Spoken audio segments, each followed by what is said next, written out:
നല്ല ചൂടോടുകൂടി തന്നെ ഇതിങ്ങനെ വറുത്ത് കോരുമ്പോഴേ കട്ട്ലറ്റാന്ന് വിചാരിക്കണ്ടല്ലേ? വേണ്ട അങ്ങനത്തെ വിചാരമൊന്നും വേണ്ട. ഡോണ്ടോ കട്ട്ലറ്റൊക്കെ ഓൺലി നോമ്പിന്. ഇതുണ്ടല്ലോ നമ്മളുടെ ഫലാഫലാണ്. കുറേ പേര് എന്നോട് റെസിപ്പി ചോദിച്ചിട്ടുണ്ടായിരുന്നില്ലേ? അപ്പൊ ഞാൻ വിചാരിച്ചു നമുക്ക് ഫലാഫൽ ഇടാന്ന്. അപ്പൊ അതിന് ആദ്യം തന്നെ തലേന്ന് രാത്രി തന്നെ വെള്ളക്കടല കുതിർത്തി അങ്ങോട്ട് വെക്കണം. ഇനി ഇത് വേറെ വേവിക്കൊന്നും വേണ്ടട്ടാ, ഈ കുതിർത്തിയ കടല നമുക്ക് വേണ്ടത്. പിന്നെ നമുക്ക് വേണ്ടത് ഒരു ചോപ്പറും. ഇതിൻ്റെ അകത്തേക്ക് നമുക്ക് കടല ഇട്ട് കൊടുക്കാം. അതിന്റെ പുറകെ തന്നെ സവാള, വെളുത്തുള്ളി, പച്ചമുളക്, ചെറുനാരങ്ങന്റെ നീര്, ഉപ്പ്, പിന്നെ ചെറിയ ജീരകത്തിന്റെ പൊടി, മല്ലിപ്പൊടി, കുരുമുളകിന്റെ പൊടി, പാപ്രിക്ക പൗഡർ, ബേക്കിംഗ് പൗഡർ, പിന്നെ കുറച്ച് മല്ലിയില, പിന്നെ പാസ്ലിന്റെ ഇല. അതാട്ട മെയിൻ ആയിട്ട് നമ്മുടെ ഒരു ഫലാഫലിന് ഇടുന്നത്.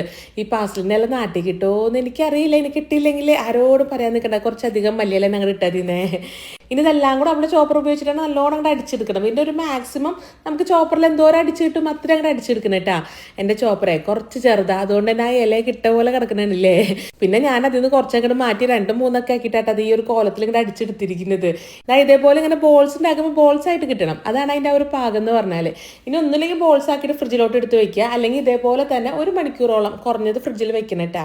അതിനുശേഷം ചെറിയ ചെറിയ ബോൾസ് ആക്കിയിട്ടേ നന്നായിട്ട് ചൂടായി കിടക്കുന്ന എണ്ണയിലോട്ട് ഇട്ടിട്ട് തീ അങ്ങോട്ട് മീഡിയം ഫ്ലെയിമിലോട്ട് ഇടാം. ഇതിങ്ങനെ ഇടുമ്പോണ്ടല്ലോ നല്ലൊരു ഇങ്ങനെ പതുപതാന്ന് ഇങ്ങനെ വരില്ലേ, അതൊക്കെ ഒന്നങ്ങോട്ട് താഴ്ന്നു കഴിയുമ്പോൾ അതിനങ്ങോട്ട് മറിച്ചിട്ട് കൊടുക്കുക. ശരിക്കും ഉണ്ടല്ലോ ഈ ഫലാഫിലൊക്കെ വീട്ടിലുണ്ടാക്കല് ഞാൻ വളരെ കുറവാട്ടാ.